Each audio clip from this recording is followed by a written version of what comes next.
বিধর্মীদের মোকাবেলায় আমি চ্যালেঞ্জের সামনে দাঁড়ায় যাব।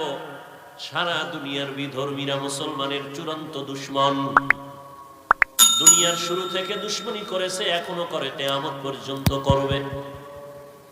ওরা যদি হঠাৎ এই রকম পানি বন্যা দিয়া আমার দেশটাকে ধ্বংস করার স্বপ্নে লিপ্ত হয়, হসপিটালের চিকিৎসা সেবা বন্ধ করে দেয়, মুসলমানের আর আমরা বন্ধু মনে করব না, ওদের চিকিৎসা দিব না, ডাক্তার দিয়া সার্ভিস দেওয়া হবে না।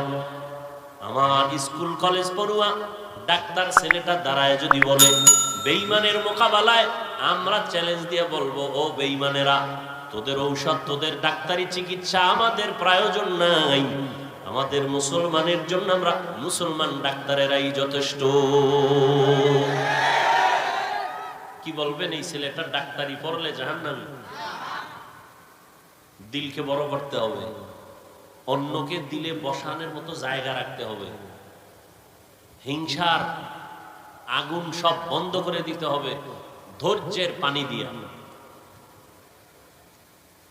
আপনি আমি কি মুসিবতে আছি,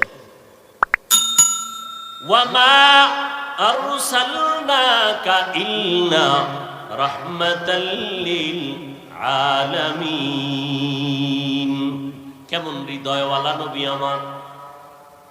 আল্লাহ বলেন, হে পয়গম্বর, জগৎ সমূহের জন্য আপনাকে রহমত করে পাঠাইলাম। কেউ কেউ তরজমা করেন উভয় জগতের জন্য নবী রহমত। আমি তরজমা করেছি জগৎ সমূহের জন্য নবী রহমত। উভয় জগৎ মানে দুনিয়ার জগৎ, পরকাল জগৎ।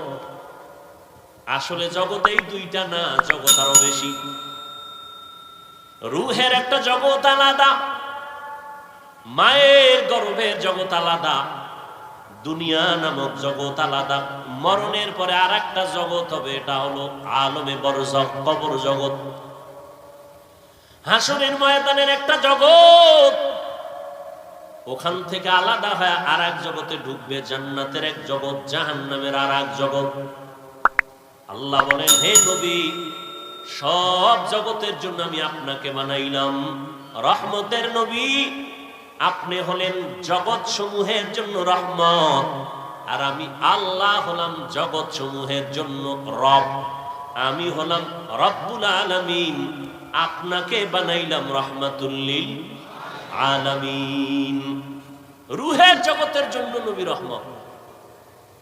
কেমনে আলোচনা উলামাদের মুখে শুনছেন, আমিও করেছি, আজকে নয়। রুহের জগতের জন্য নবী কিভাবে রহমত, মায়ের গর্ভের জগতের জন্য নবী কিভাবে রহমত, দুনিয়ার জগতের জন্য রহমাতুল লিল আলামিন কিভাবে রহমত, কবর জগতের জন্য নবী আলাদা রহমত, হাসরের মাঠের জগতে নবী আলাদা রহমত, জান্নাতের জগতে নবী আলাদা রহমত, জাহান্নামের জগতে নবী আলাদা রহমত। শুনেননি কথাগুলো? না বাড়ি যাওয়ার টাইম হয়ে গেছে?